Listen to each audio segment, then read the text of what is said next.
Good morning, children. Welcome back to physics class. There is some doubt regarding solution key. Question number 1B part.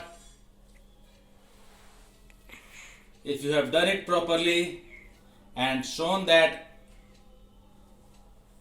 angle is dimensionless, then I have considered the answer, otherwise I have crossed it.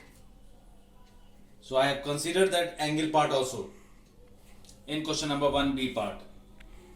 Now let us move to our regular class, online class, that is next chapter is work, energy and power. This chapter you have read in class 10th also. So we will go further in this topic. First of all, let us define work. You all know the definition of work. What is work? Work is said to be done. Work is said to be done when there is a displacement, when there is a displacement by a force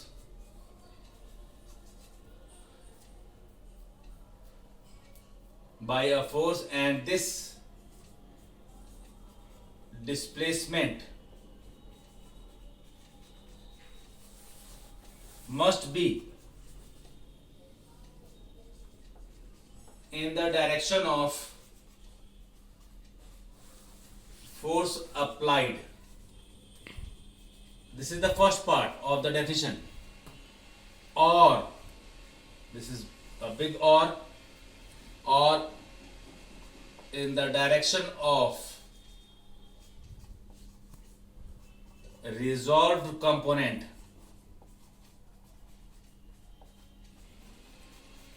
of force. So work is said to be done only when there is a force which produces displacement, and that displacement must be in the direction of force applied. So what are the essential requirements? There must be a force. This force must produce displacement, and displacement must be in the direction of force applied. Then you may ask, if the displacement is not in the direction of force applied, then what will happen? For that, or in the direction of resolved component.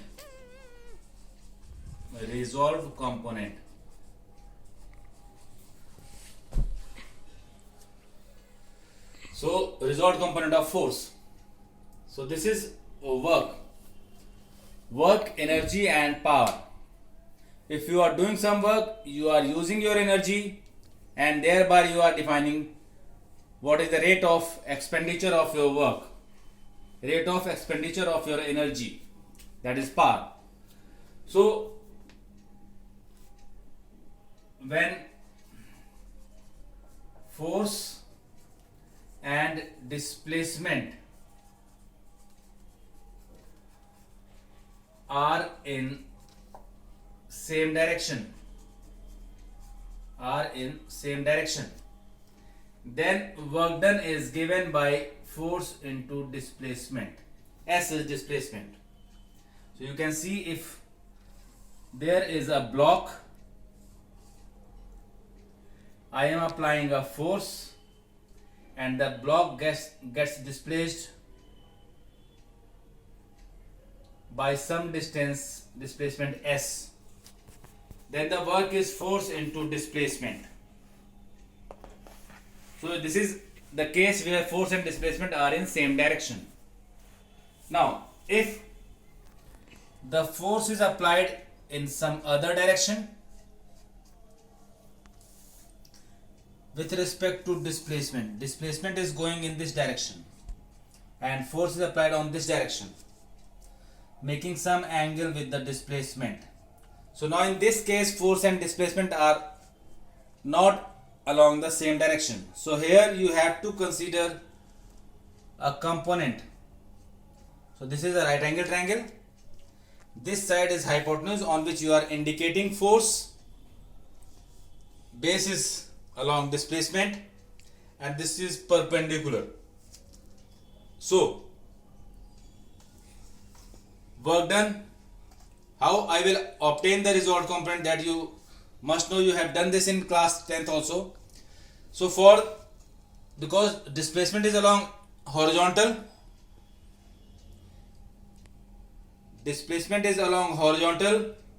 and force is making some angle, so we need to consider a component of force.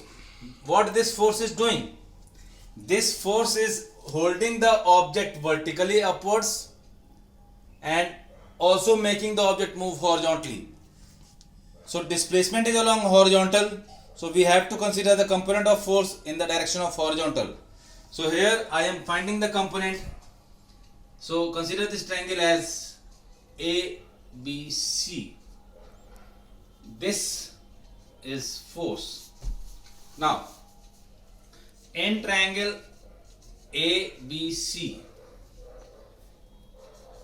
base upon hypotenuse, AB upon AC is cos theta. So here you are getting AB as, so AB upon F is equals to cos theta, which means AB is equals to F cos theta. So this is the part of force or component of force which is resolved along the direction of displacement. So this part will be used for finding the work done, because this is acting along displacement. You can say that here you can get BC upon AB also, which is, BC upon AC, which is sine theta. So BC is F sine theta. So what is the use of this F sine theta? So this F has two components.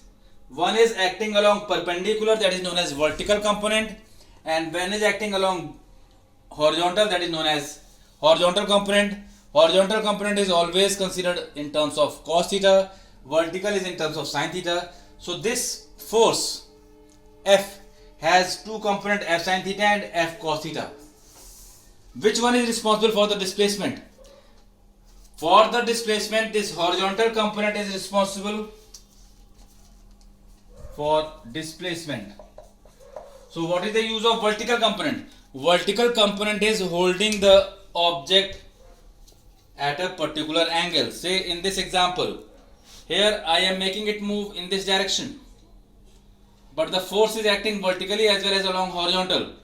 So horizontal part is using for displacement and vertical part is used for lifting the object. So here work done is given by F cos theta into displacement. So here this is F S cos theta. This is work done. When an object is making some angle and when a force is making some angle with the displacement, then work done is given by this expression Fs cos theta, where F is force, S is displacement and theta is angle between directions of force and displacement. Now on the basis of theta, if this theta is 0, you can see the diagram. If theta becomes 0, that means force and displacement are in the same direction. You will get this expression. So here you can see. But before that, let me come to the unit and quantity, nature of work done. Work done is coming in terms of cos theta, Fs cos theta. You all know that force is a vector, displacement is also a vector, and if their product is given by cos theta, then it is a scalar product.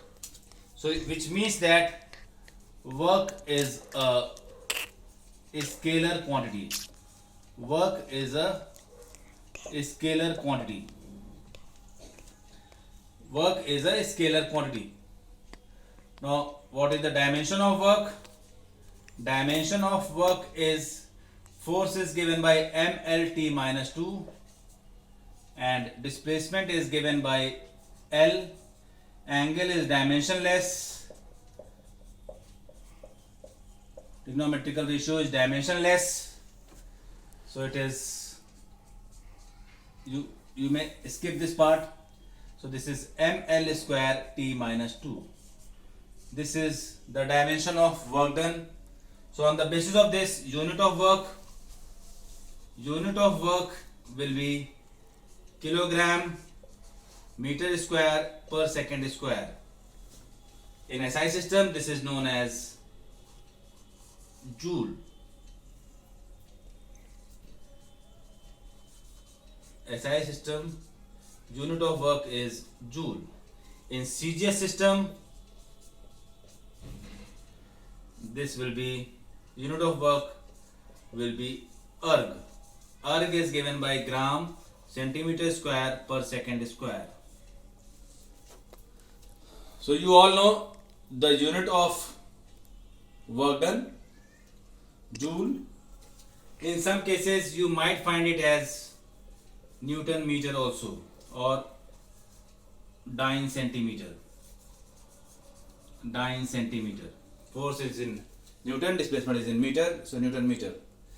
Now what is the relation between joule and erg?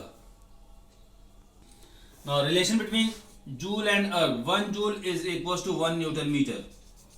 1 Newton is 10 to the power 5 dyne and 1 meter is 10 to the power 2 centimeter. So you are getting 10 to the power 7 erg. So 1 joule is equals to 10 to the power 7 erg. This you all know very well. This is the unit and their relation. You also can use kilogram force meter or kilogram force centimeter in some rare cases. Now we will describe the types of work done.